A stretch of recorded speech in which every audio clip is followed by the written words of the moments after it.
테슬라는 사이버 트럭 출시 전에 차량 최대 주행 거리가 500마일에 달할 것이라고 주장했습니다. 그러나 지난해 공개된 양산 차량은 여기에 한참 미치지 못했어요.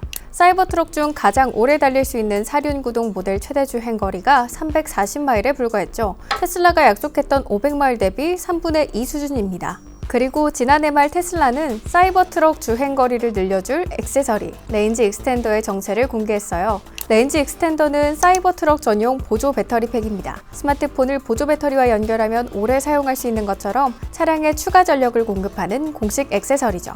정체는 공개했지만 레인지 익스텐더에 대한 정보는 거의 없었어요. 테슬라가 공개하지 않았거든요. 사이버 트럭에 사용하는 보조 배터리 팩이라는 개념이 전부였습니다. 그런데 최근 테슬라가 공식 홈페이지에 레인지 익스텐더 공간을 만들었습니다. 생각보다 많은 정보가 담겨있진 않았지만 중요한 핵심은 빠뜨리지 않았어요.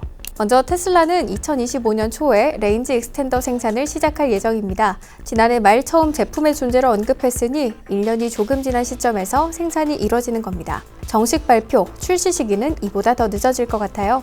출시 가격은 미국 기준 16,000달러에 달합니다. 우리 돈으로 환산하면 약 2,200만 원인데요. 배터리팩 가격이 거의 경차 한 대 가격이네요.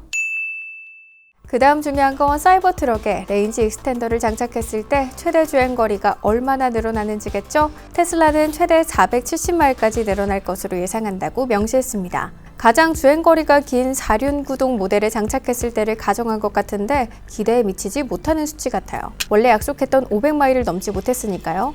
레인지 익스텐더가 원래 주행 거리보다 30%를 더 달릴 수 있게 해주니 장거리 운행이 필요한 사용자라면 유용할지도 모르겠습니다. 그러나 다른 차량과 비교하며 레인지 익스텐더를 장착한 사이버 트럭의 주행 거리가 특별히 길다고 보기 어려워요. 테슬라의 스테디셀러 모델 3 롱레인지의 최대 주행 거리는 485km에 달하거든요. 문제는 또 있는데요. 바로 마음대로 차량에 부착할 수 없다는 겁니다. 테슬라는 레인지 익스텐더를 차량에 부착하려면 서비스 센터에 가야 한다고 적시했습니다. 회사가 레인지 익스텐더 존재를 처음 언급했을 때부터 우려된 부분이었죠. 사이버 트럭 주행 거리를 30%가량 늘려준다는 건 용량이 크고 무게가 상당할 수밖에 없다는 의미입니다. 레인지 익스텐더의 용량은 최소 30에서 40kWh 정도이고 무게는 200kg을 넘어설 것으로 추정됩니다. 이를 한 사람의 힘만으로 차량에 붙이고 떼는 일은 불가능에 가깝죠.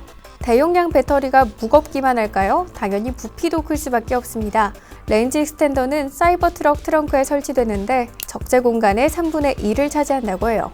테슬라가 지난해 처음 레인지 익스텐더를 언급할 때 특별한 수단 없이 사이버 트럭 적재함에 레인지 익스텐더를 탈착할 수 있다고 강조했습니다. 이에 필요할 때만 부착하고 평소에는 두고 다닐 수 있을 것으로 예상됐죠. 그러나 제품의 윤곽이 드러나자 기대보다 우려가 앞서고 있습니다. 가격, 사양, 편의성 등 거의 모든 부분에서요. 제품이 나와봐야 알겠지만 지금까지 공개된 정보만 보면 아쉬움이 앞설 수밖에 없습니다. 레인지 익스텐더 출시까지 길어야 반년 정도 남았는데 남은 기간에 많은 이들이 우려하는 부분이 개선됐으면 좋겠네요.